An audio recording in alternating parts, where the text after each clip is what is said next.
Nintendo Amiibos.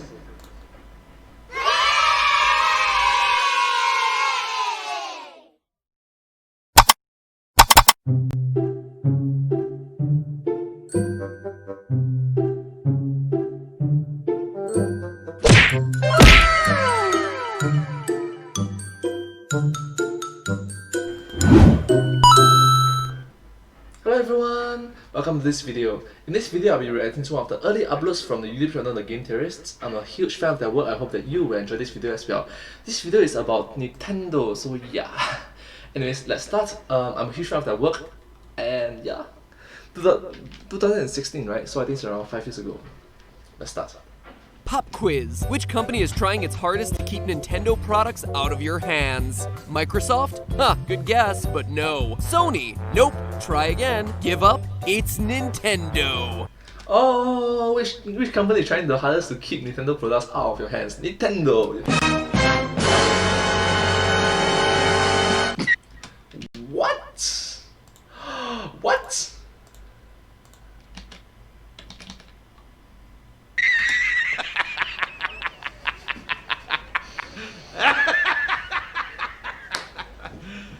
Are you serious?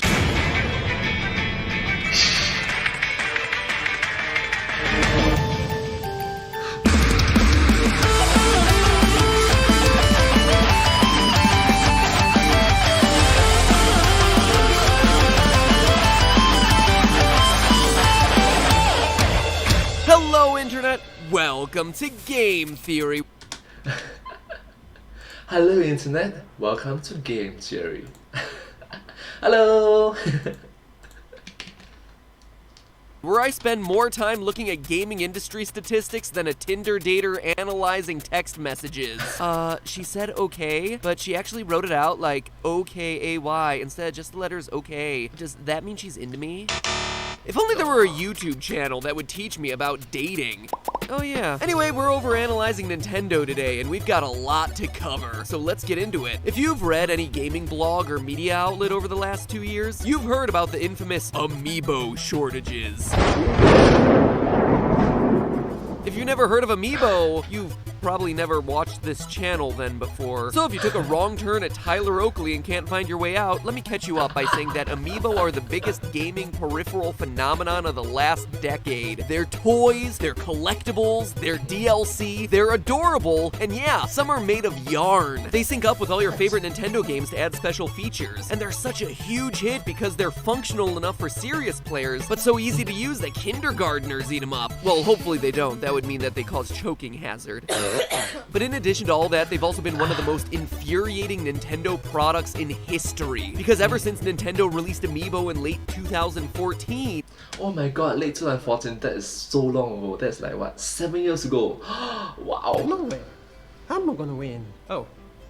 Hello, everyone. A lot of them have been impossible to find. We're talking speeder bike level of Battletoads impossible. Wow. Wave 4 went on sale in April 2015 and sold out at some retailers in less than 24 hours. The demand for them was so high that it crashed not only GameStop's online servers, but also their in-store computer system as well. So okay, Nintendo created a popular product and wasn't able to keep up with the demand. Except that they were totally able to keep up with the demand in Europe.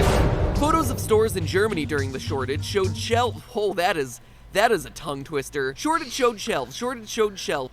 Shortage showed shelves. Shortage showed shelves. Shortage showed shelves. Shortage showed shelves. Shortage shows shelves. Alright, that's good. Photos of stores in Germany during the shortage showed shelves full of Amiibo, even rare ones like Marth and Ike.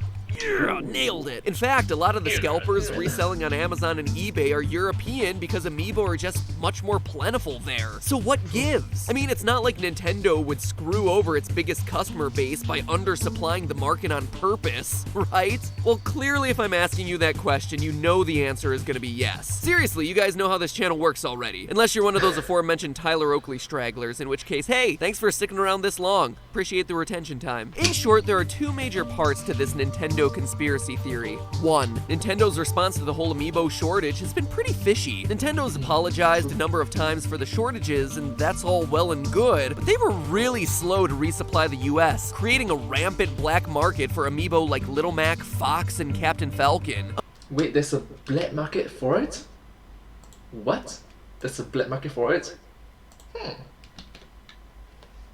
Amiibo are supposed to retail for $12.99, but some rare Amiibo are selling on Amazon for 4 to 5 times that much. The one that still shocks me to this day is the Wii Fit Trainer at $60. You'd think that Nintendo would want to make sure that they're the ones making the profit from the sale of Amiibo, but judging from their response to the shortages, their reaction has basically been a more polite version of meh. Some people have theorized that Nintendo is trying A more polite version of saying, "Mwah." to artificially drive up demand now, allowing them to charge more for the figurines in the future. And then there's number 2. When you actually look at the data, Nintendo has a long history of shortages. A lot of industry insiders think these aren't so much accidental as they are strategic, buying Nintendo free publicity and increasing the value of its products by making them seem more scarce than they actually are. But is there any validity to these claims? Well, I did the research, and today we're gonna get to the bottom of this Amiibo shortage conspiracy. The truth is out there. And by out there, I mean in this episode. We're gonna get to it in a minute or two here. Starting all the way back in 1988, Nintendo was already showing shortages of its most popular products. For 2 of its sequel games, in fact, Super Mario Bros. 2 and Zelda 2: The Adventure of Link. It was Of course, Mario and Zelda. such a big deal that the primetime news show 2020 even did a big segment dedicated to the shortages. Oh, you should not have done 2020. It's not necessarily the best year. Huge mistake. Showing how far people had to go to get the games. This man came all the way from Indiana to get one. He came 1,000 miles just for this game? Yes. I've done 7 stores a day for 3 weeks now. I cannot find it. Somebody had told these people just how difficult Zelda 2 is. Would have saved them a lot of hours waiting in line. Grainy video and Tom Selleck mustaches aside, the 2020 segment was a huge deal. 2020, then again, it didn't age well. The number 2020, it did not age well. I'm so sorry.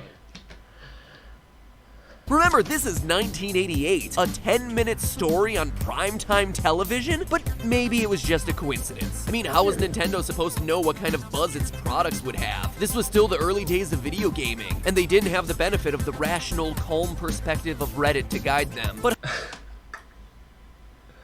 hopping forward into the future, Nintendo didn't seem to learn from the NES snafu. Remember how hard it was to find a Nintendo Wii when they first came out? The Wii was released in November of 2006, but the supply in the U- Oh my god, 2006, that's like 15 years ago eh. Wow, I feel so old. My gosh, wow. Old age everywhere. People, my audience right now may be born after the Wii was produced. Wow. In which I say, hi. My gosh, I feel so old right now. US didn't catch up to the demand until well into 2009, 3 whole years later. And it's no 2009, then again, it is still 12 years later. Some of my audience may be watching my videos right now. Once again saying, hi. like Nintendo's strapped for cash. Nintendo has the money it needs to produce enough consoles. But publicity is a whole other ballgame. You know the saying that any publicity is good publicity? Well, as long as the press isn't that the platform hurts your neck and makes you want to vomit, it's true. For months in 2014 and 2015, the Amiibo shortage dominated the gaming conversation in the media, and it didn't cost Nintendo a dime. In fact, we can measure the impact that the Amiibo shortage had by using the best data mining you can get outside of the NSA, Google Trends. Take a look at this graph that measures the mentions of Amiibo in news results since mid-2014. Amiibo was officially announced by Nintendo at E3 on June 10th, 2014, which accounts for that little spike right here on the left side of the graph. The first wave of Amiibo were released in the USA on November 21st, 2014, which results in increased search, but just you wait. We get our first big spike in mid-December of 2014. Wanna guess what happened then? Yep, that's when blog coverage started reporting on how the first wave of Amiibo were running out. It ran out. Oh, there's a scarcity. past people will drive up the prices. Wow. And starting to get marked up by huge percentages on Amazon and eBay. And that hype train didn't get derailed for a long time. Amiibo's news relevance stayed high until October of 2015, hitting a peak at the beginning of April 2015 when Wave 4 Amiibo orders short-circuited GameStop. Now think about that for a second. Nintendo's Amiibo shortage made a splash in the news more than 5 times as big as when Amiibo were first announced. And it was a splash that lasted for 10 solid months. Also, Google Trends shows us exactly where this Amiibo buzz was the loudest, and it's almost all in the United States and Canada. If this were really a problem of Nintendo running out of Amiibo, that would be one thing, but the search data shows that almost none of it was coming from Europe or Japan. Nintendo knew where it could create a shortage, and they knew from experience that this kind of problem would create publicity for itself. Oh, the company is clever, isn't it? Target the American continent. Wow. They played us all, intentionally fueling the fire and making us pay higher prices on the black market. That's right, theorists. Nintendo would rather get some free press than have happy customers. But hey, that's Are you kidding? Come on. Did you really think that that was the whole story here? Look at who we're talking about. It's one of the most trusted gaming companies in the world, with one of the broadest fan bases of any company on the planet. Do people really think that they would be intentionally screwing over their primary consumers to get some extra blog posts on Kotaku? Is Nintendo really that heartless? An anti-American corporation? Loyal theorists, the answer is no. There's plenty of evidence that Nintendo isn't out to get us. And to explain that, we're gonna be talking about the thrilling world of macroeconomics. Macroeconomics. I bet you didn't know that, right? I bet $0.00. Macroeconomics. Let's start with this whole advertising issue. All those news stories you've read about Nintendo creating shortages of products, yeah, it makes for an exciting blog headline, but the numbers just don't back it up. If Nintendo were knowingly creating shortages to drive publicity, you would expect to see decreases in their advertising budgets, but it just ain't happening. In the fiscal year ending in 2015, Nintendo was one of only 2 of Japan's top 50 companies to spend more than 10% of its total revenue on advertising. How does that compare to the advertising budgets of other tech companies? It's actually pretty ordinary. Microsoft is a bit more aggressive with its advertising, spending about 18% of its annual budget there. But Nintendo actually spends more cash than Apple, which only invests 7% annually. Now, don't get me wrong, when Nintendo has a shortage of a product, they'll certainly take the press and increased hype that goes along with it. Who wouldn't? But this is only half of the story. For Nintendo, it's my theory that their marketing strategy is a whole lot more sophisticated than any of us have given them credit for. Oh my gosh. So the macroeconomic strategy is brilliant.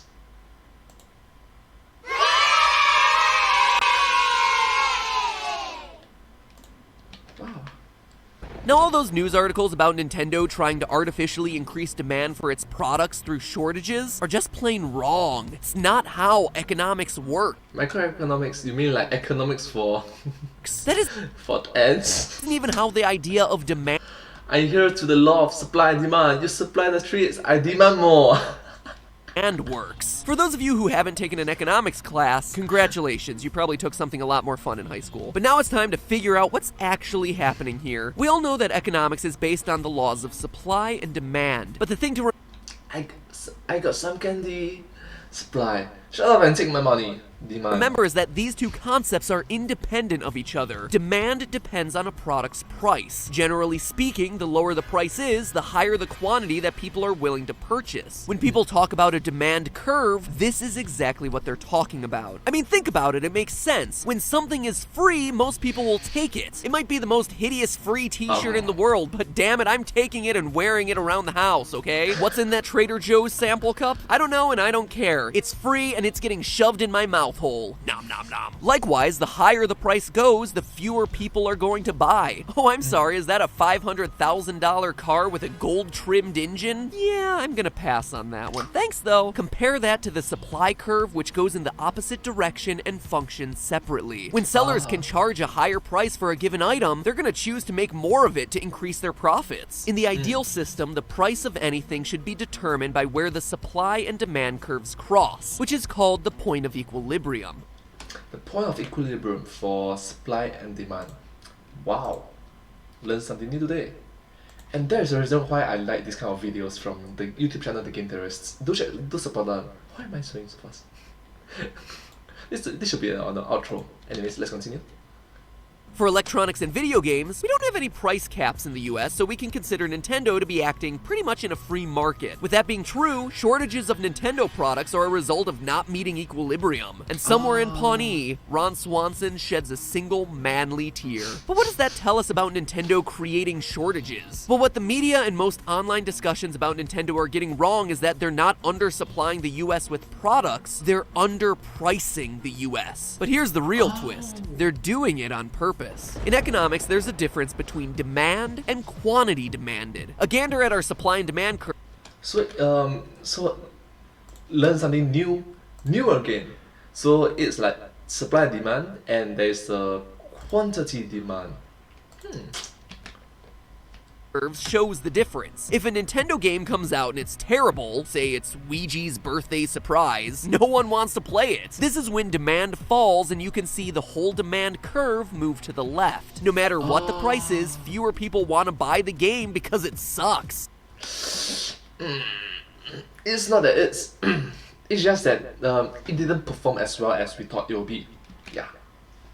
Look at the graphics on this thing. Ouija is just creepy. His eyes are staring into my soul. This, in short, is how demand falls. Overall demand. When Nintendo makes more or less of a game, it doesn't change the demand. But when Nintendo underprices a game, it does change the quantity that's demanded of that game. See this demand curve? The lower the price, the more people are willing to buy the game. There's a higher quantity demanded of that game. And if you look, the curve didn't move. Lowering the price just increased the quantity demanded. Where there are a lot of people who want to buy a crappy rip-off Luigi game at this new lower price point. And when you do that, some interesting things happen. So Nintendo underprices Amiibo. They own the market, they're not making any mistakes about where they price things, they're intentionally making them less expensive than they can. But why? What happens is that in the short run, there's more demand than supply. These two curves aren't at equilibrium. So yes, there are shortages for a couple months in Nintendo's biggest market, and Nintendo does in fact. Oh my god, such a long queue. Do you know that's the first thing that I came out with? Social distancing! Come on, wear a mask! Stay away from each other, right? Social distancing. 2021, people are still combating that. that. Yeah. Get a ton of free advertisement. But before you go chucking your Wiimotes at them for being shameless marketing whores, take a look at almost every other tech company that you know. You'll see that all the cool kids on the block use the exact same tactic. As an example, the iPhone 6S used the exact same ploy. So did the Samsung Curved S6, its direct competitor. We don't think. Oh my god, iPhone 6, Samsung's Curved S6. Oh wow, these are amazingly old. Just saying, right? This video is just saying this video came out in the year 2016. It's like 5 years ago. I'm like, you don't necessarily want to buy a 5-year-old phone where you can just buy a newer phone, which priced similarly, I guess. Of these products as being the same because the iPhone looks really expensive next to the Amiibo, but remember, it's all about the supply and demand curves for each product. For gaming companies, sometimes they admit that it was a miscalculation in demand, or there was an actual supply issue. A PS4 shortage. Oh my gosh, who buy PS4 when there's a PS5? Okay, I would buy PS4 if there's a PS5 because the price will be cheaper. Just saying. issue like with the PS4, but early temporary shortages are often a calculated move. And free press isn't the only thing that happens. They also make the product more accessible in the long run. Look at it this way. If Nintendo releases Amiibo for the actual equilibrium price, yeah, sure, they'll sell a bunch of Marths and Wii Fit trainers for $60 for the first week or so. But what happens then? The kids who don't get so much allowance or the people who are just more casual fans still aren't going to pay that much. At that price, the quantity demanded is just a lot lower. So by underpricing them early, Nintendo actually makes them way more accessible to people later on, as long as you're willing to wait out that initial shortage. Those kids who can save up for a few weeks or the people who can wait a couple months to catch them all, sorry, wrong franchise, they can afford Amiibo for $12.99 where they might not have gone for ones at $60. Nintendo ends up with a much more inclusive product in the long run, and most importantly, one that's very appealing to its target demographic, the younger audience and their parents. Are you following all this? Well, either way, you've made it this far, so as a reward for sitting through all this economics talk, here's a cute clip of a pig frolicking through some grass. Oh. Alright, enough cute, let's finish this up. The last thing that makes cute. Nintendo's Oh my god. That was very cute. Let's continue. position complicated is that they're dealing with one of the broadest demographics in the world. I mean, think about it. Nintendo's whole brand image revolves around anyone being able to play their games. Even though an Amiibo is technically a toy, it also appeals to adults as a piece of gaming technology, and to Nintendo collector enthusiasts who don't even take them out of the box. I mean, really, what is that thing doing on your shelf? Have Beanie Babies taught you nothing, my friend? The point is, Nintendo is selling to literally everyone, regardless of age, gender, location, and income. Underpricing a little bit on the front end, make sure that they're not alienating any of these groups in the long run, without having to do any crazy price changes, all while getting a ton of free publicity for their games and peripherals. It's actually an incredibly smart strategy, and frankly, they deserve some credit for finding an elegant solution for a pretty complicated issue. That's right, they deserve some credit for this very complicated issue. Yeah.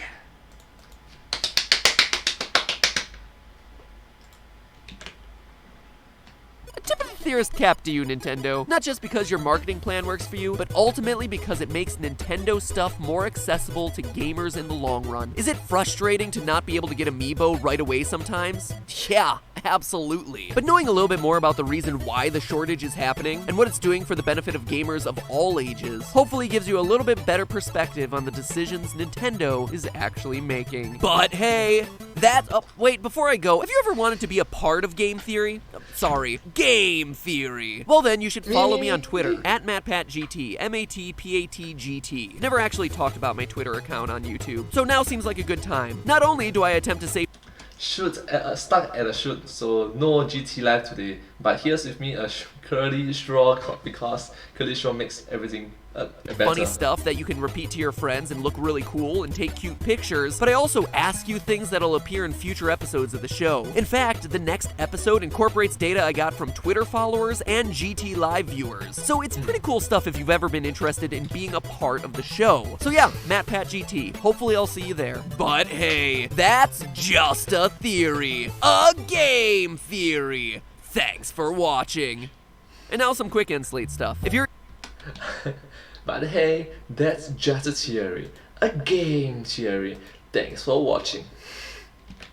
Alright, let's see the outro. eager for more Nintendo theories, click the channel icon right here to subscribe. It's actually a new type of annotation. We're one of the first people to get to test it out, and it works on mobile and desktop. Give it a click, test it, it's really cool. We have a really cool episode coming out on a secret stage in Super Smash Bros. I am so excited about it. Or if you want to binge on some Nintendo theories, check out this playlist by clicking right here. And a special thanks to Roy Cordato, Stephanie's dad, who's been teaching economics for 30 years now, for his deep insights into the world of Amiibo. That means Stephanie's dad. Stephanie is your wife. Stephanie's dad, that means your father-in-law. Talking about the differences between demand and quantity demanded, I have never seen this man get more excited about talking about anything ever, with the exception of Italian stuff. He's really excited to talk about Italian things. With a last name like Cordato, it's kind of to be expected, I guess. Anyway, Roy, thank you so much for your help in doing this. Now, if you'll excuse me, I need to go crunch some data on the personality types of 10,000 of you loyal theorists. That's a lot of data, by the way. 10,000. Wow. Okay, anyways, thank you so much for watching this video. If you do like this video, please consider to subscribe. Please consider to like and share and subscribe to my channel. And comment down below if you have anything to share with us. Thank you so much. This video came up from the YouTube channel The Game Terrorists. Their videos are amazing. Do check them out and show appreciation and support for them. But hey, that's just a theory. A game theory. Thanks for watching.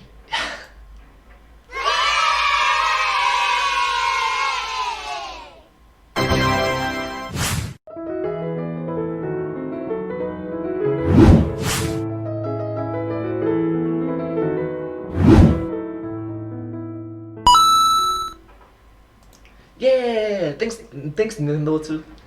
So yeah, Nintendo, thank you.